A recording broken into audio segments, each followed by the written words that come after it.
Hello, everybody. Salutations. What's up? However you want to start this off. Hi. This is a very unscripted video that acts as kind of like an update video plus my opinions video. Unofficial, kind of like, not really my opinions. I don't know why I said that. It's more of like just some stuff that I didn't really mention in my flight opinions video, which I'm working on right now. This is kind of like a little thing to fill in the space between my last upload and that upload, and also touch on some things that I didn't really mention in that flight opinions video that is still not released. But I wanted to start by saying how, grateful and thankful I am to have been able to play in not one but the last two flights for Halo Reach before it goes live on retail MCC on December 3rd, 2019. This information comes to us from XO19 today, which I drove very dangerously home from work to be able to see. And confirmed release date, let's go. All the people I've seen in the forums talking about how they wish they would be invited to the flight and how they really want to play Halo Reach on PC. Well, your opportunity's here, and it's a lot sooner than anyone really anticipated. So that's cool. I also wanted to talk about my experience while playing the flight. I'm going to start by saying that I don't play Halo like sweaty or competitively. I've had aspirations of being a competitive Halo player, as has most Halo fans, but I just don't really have the time to grind and practice. So I play very casually, So the thing about the flight that some people, might not understand is that it's almost a completely different environment than retail MCC. And that is on two extremes.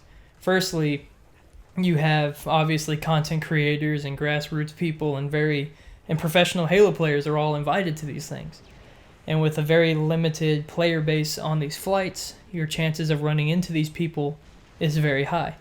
I mean, just in this last play session alone, I've played against Nated and Gigs from 100 Thieves, who just recently won the Insider tournament, which congratulations to you, Gigs. I don't know why you'd be watching this video, but congratulations to you nonetheless. And it can get frustrating when you're getting beaten down really hard, but that's just what it is. The other extreme is people who get into the flight but either are AFK or just absolutely have no idea how to play Halo. So, you got both of your extremes, and then you got me in the middle. I'm decent. I'm not super good, but I'm also not complete trash. So, there I am in the middle. Me in the middle. It was really cool to be able to play with people like Nated and Gigs, and I've played with Mint Blitz before in a previous flight, back when they were doing the first ring of testing for fixing MCC from its 2014 state. You remember that big old string of flights they did a while back? I was in all of those, and I played against Mint Blitz, and as a matter of fact, actually, the very first play session of the very first flight for MCC, back a long time ago, my second game, I played against Nated on Halo 2 Anniversary, and that was really cool, and of course he stomped me, so, that was fun, but it's kind of funny because now we're at the last flight for Halo Reach before it's added to the Master Chief Collection. And because of my time constraints, I won't be able to play a whole lot in the coming days, the remainder of the flight, just because I'm an adult with a life and I have things going on and I can't afford to put as much time as I want to into it. But, you work with the cards you're dealt. But that little tangent aside, in one of my last few games for the last flight for Halo Reach that we know of, I played against Nated again. So, very beginning, very end of something, that's just kind of cool. But yeah, Halo Insider can be really sweaty. It can be kind of a beatdown depending on what game modes are active from the very limited pickings.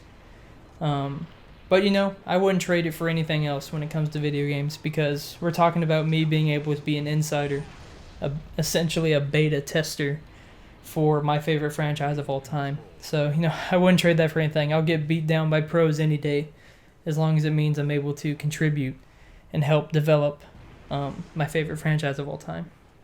So, that aside, I actually want to talk about the portion that I left out of my flight opinions video, and that was the XP progression system / tier system.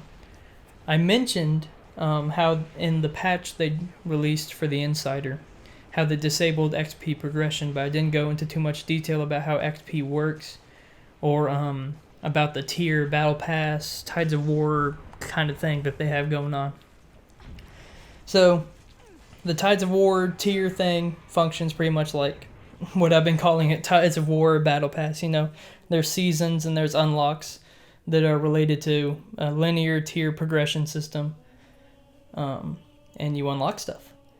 As you rank up, I don't know the pattern, but you know, as you rank up, you get these little like tokens, these requisition tokens or whatever, and you use those to unlock your next tier.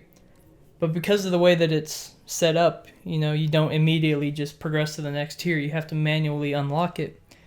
I'm assuming that this ties into something I swear on my life 343 Industries has mentioned before, that you are able to go back to a previous season and catch up. In order, you can't just skip to the very end.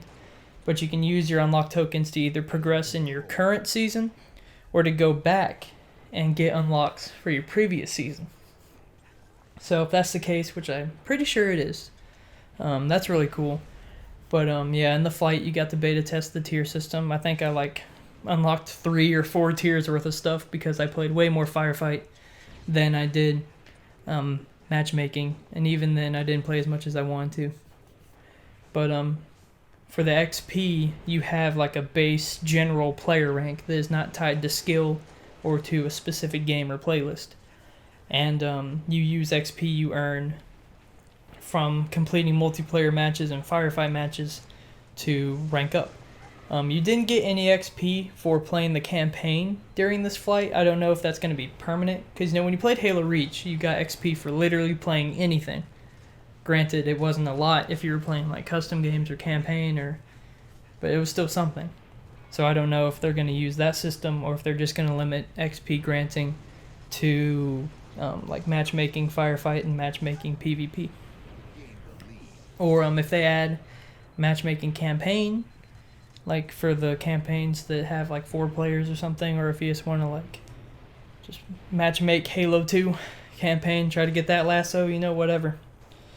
But that's how the XP and the tier battle pass token system works.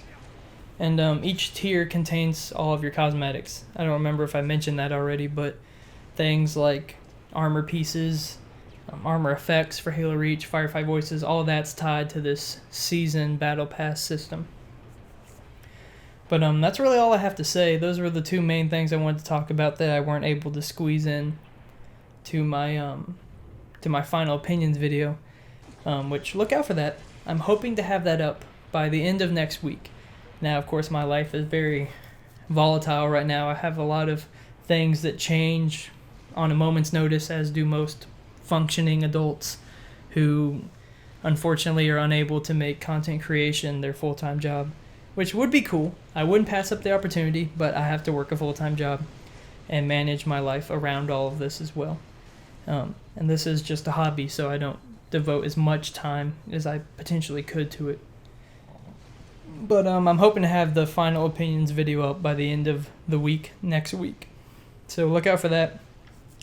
And also, I urge you to follow me on Twitter, because I am far more active on Twitter than I am with uploading videos, as you know, because it's been a while since I uploaded my last video before I started talking about the Insider.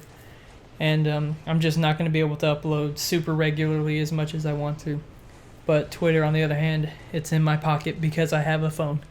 So I'll be interacting with the community and just speaking my mind and doing a lot of my just interactions on Twitter as opposed to on YouTube. So look out for that video, but also follow me on Twitter if you want to stay updated, you know, in the loop. So that being said, you can obviously tell this video was unscripted. A lot of silences, me not really knowing what I want to say next. But I just wanted to just let it all out.